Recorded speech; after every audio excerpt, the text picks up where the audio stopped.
सुप्रिया का ससुराल। अरे बिट्टू की माँ, तुमने अभी किसका नाम लिया? तुम्हें कुछ होश है भी या नहीं? क्या हुआ बड़ी दीदी? मैं तो अनंत पूजा के बारे में पूछ रही थी। सुप्रिया हैरान थी कि आज उसकी जेठानी किस बात पर उसे इस तरह बोल रही है। हे भगवान, तुम मामा ससुर का नाम ऐसे कैसे ले सकती हो? अपने सास ससुर और जेठ का नाम कभी नहीं लेते हैं। क्या तुमको तुम्हारी माँ ने नहीं सिखाया है? आज तक हमें देखा है इस तरह मामा ससुर और जेठ का नाम लेते हुए। दीदी, मैं किसी का नाम थोड़े ही ले रही हूँ, मैं तो सिर्फ अनंत पूजा के बारे में पूछ रही हूँ। इस बार कब है? वो तो दिवाली से पहले होती है ना। राम राम राम, बुद्धि दीजिए इस औरत को, कुछ साल में खुद सास बन जाएंगी। फिर ये अपनी बहुओं को अपने रीत रिवाज क्या सिखाएंगी? इसे तो खुद कुछ नहीं पता। जा पहले जाकर नहा, फिर भगवान से माफी मांग और कसम खा कि कभी ये नाम मुंह से नहीं निकालेगी। गर्म कड़छिल उसकी तरफ दिखाते हुए सुप्रिया की बड़ी जेठानी ने कहा। वो सहम गई। उसकी बड़ी और छोटी दोनों जेठानी उसका मजाक तो उड़ा ही रही थी, साथ में उसे शारीरिक और मानसिक कष्ट पहुंचा रही थी। हाँ दीदी, आप बिल्कुल ठीक कह रही हैं। ये दिल्ली वाली अपने को कुछ ज्यादा ही मॉडर्न समझती हैं। मैं भी कुछ कहती हूँ ना तो उल्टा मुझे ही सिखाने लगती हैं। शादी के 25 साल बाद भी तो उसे ऐसा लग रहा था कि कॉलेज में उसका पहला दिन है और उसकी रैगिंग हो रही है। लगातार 25 सालों से रोज उसकी रैगिंग ही हुआ करती है, जिसकी शिकायत वो किसी से कर भी तो नहीं सकती है, क्योंकि ये उसका खुद का चयन था। उसने अपनी मर्जी से अपने क्लासमेट से शादी की थी। लव मैरिज के बाद संयुक्त परिवार में रहना उसके लिए सजा बन गया था। उसे हमेशा यही लगता था कि ये उसका ससुराल नहीं, रैगिंग यूनिवर्सिटी ही तो है। उसकी सीनियर्स हैं उसकी दोनों जेठानियाँ और उसकी सास तो इस यूनिवर्सिटी की प्रिंसिपल है। उसे मयंक के कॉलेज टाइम में ही प्यार हो गया था।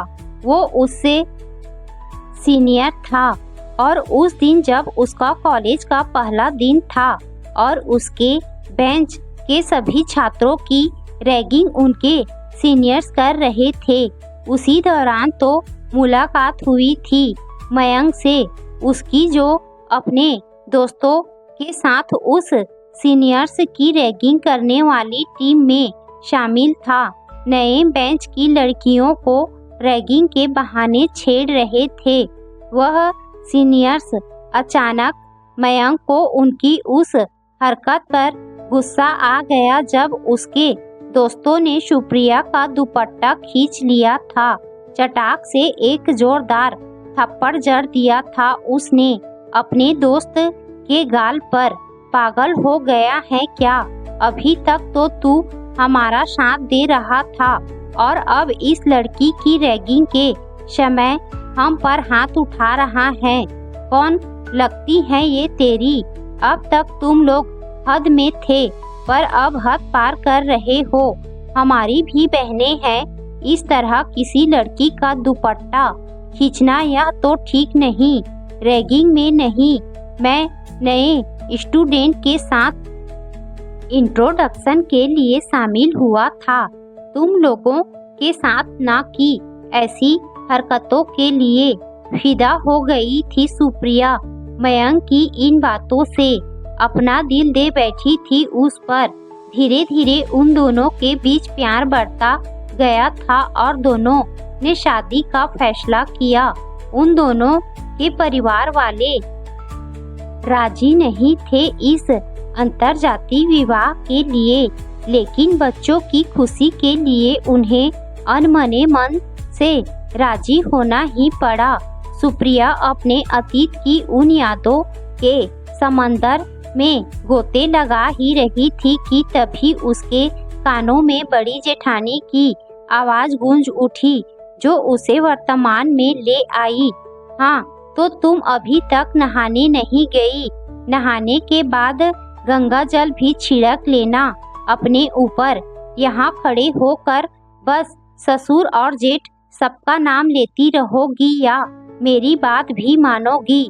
तुमको नहीं पता कि मामा ससुर और जेठ की परछाई भी नहीं पड़नी चाहिए हम बहुओं पर। ऐसी जीभ को तो काट कर फेंक देना चाहिए। सुप्रिया में इतनी हिम्मत नहीं थी कि वो अपने मन की बात को बोल सके कि आप ये कौन से जमाने में जी रही हैं। ऐसा कुछ नहीं होता है। ये कॉमन सेंस की बात है कि अपने से बड़ों को उनके नाम से नहीं बुलाना चाहिए, बड़ों की रिस्पेक्ट करनी चाहिए।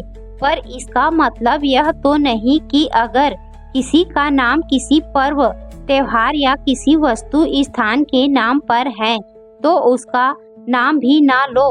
हद तो तब हो जाती है जब पूजा पाठ आरती में ऐसे नाम आ जाते हैं जैसा उसकी जेठानी और सास बोलती हैं कि तुमको ये नाम नहीं लेना है। अब उसके बड़े जेठ का नाम शिव प्रसाद है, तो ना तो वो शिव बोल सकती है और ना प्रसाद। अब बताओ, ये भी कोई बात हुई? मंदिर में प्रसाद शब्द ना बोलकर वो क्या बोले? शिव जी की आरती में शिव जी बोले। अब छोटे जेठ का नाम भोला प्रसाद है तो वो भोला जी जगह ओला या गोला बोले। उसकी जेठानियाँ तो उसके मुंह से एक भी शब्द निकला नहीं कि उसका मजाक बनाना और बेमतलब का तंग करने का ठेका लिए रहती हैं। कॉलेज का पहला दिन ही तो उसे सीनियर्स की रैंकिंग का डर था, लेकिन मयंक ने वो डर हमेशा के लिए यूनिवर्सिटी में तो खत्म कर दिया था। पर यहाँ उसके ही घर यानी सुप्रिया के ससुराल में तो रैगिंग खत्म होने का नाम ही नहीं ले रही थी। यहाँ की प्रिंसिपल यानी उसकी सास सुधा देवी तो क्या उसे इस रैगिंग से बचाएगी? वो तो खुद उन तीनों की रैगिंग करती हैं। सिर से आंचल जरा सा हटा नहीं कि हिटलर की तरह खड़ी हो जाती हैं। बड़ा फैशन सूझता है तुम लोगों को, जो अपने बालों का स्टाइल दिखाने के लिए सिर नंगा किए घूम रही हो। माँ जी, गर्मी बहुत ज्यादा है या साड़ी सिर पर से फिसल रही है? अगर किसी के मुंह से ये शब्द निकल भी गया तो एक लंबा चौड़ा भाषण शुरू हो जाता था। तो क्या हम लोगों को गर्मी नहीं लगती थी? कभी जेठ ससुर ने हमारा आंचल सिर से गिरा हुआ नहीं देखा। आजकल की बहुएं तो अपने आप को किसी हीरोइन से कम नहीं समझती। कई बार तो सुप्रिया और उसकी जेठानियों के बाल खींचकर आंगन के चक्कर कटवाए। फिर आगे से ऐसी गलती नहीं होगी, ऐसा कहकर लंबा घूंघट डाल दिया। इस रैगिंग का विरोध बड़ी बहू ने भी नहीं किया। उसने इस प्रथा को निभाने की कसम खा ली। उसके साथ जैसा हुआ सेम टू सेम वैसा ही तो उसने अपनी सी छोटी बहू के साथ किया। फिर उसने उससे छोटी के साथ यानी सुप्रिया के साथ। अब तो वो दोनों खुद को ही इस यूनिवर्सिटी की प्रिंसिपल समझने लगी हैं। यह प्रक्रिया कब तक ऐसे ही चलेगी, सोचकर सुप्रिया का माथा झना उठता है।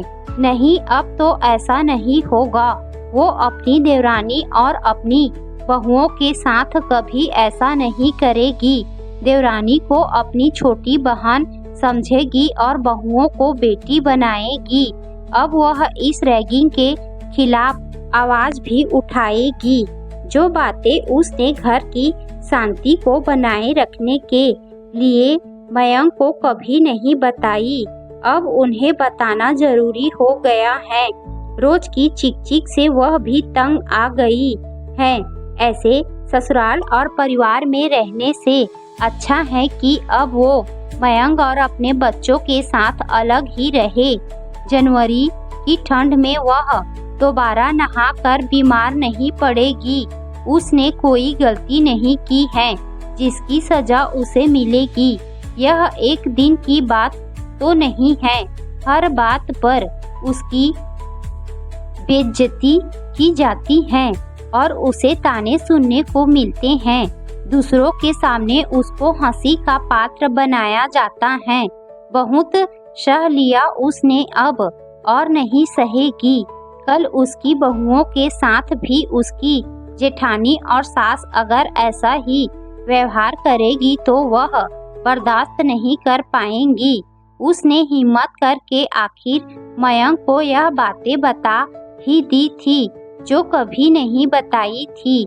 उसे लगता था कि मयंक के परिवार में सभी उसे समय के साथ एक्सेप्ट कर लेंगे, लेकिन उसकी सोच गलत निकली। उसने पहले क्यों नहीं कभी मुझे कुछ बताया? इतना सब कुछ तुम सहती रही और मुझे भनक भी नहीं पड़ने दी। मुझे तो लग रहा था कि सब तुम्हारे व्यवहार से खुश हैं और सबने तुम्हें अपना लिया है। वह सिर्फ आपके सामने ही खुश होने का दिखावा करते थे।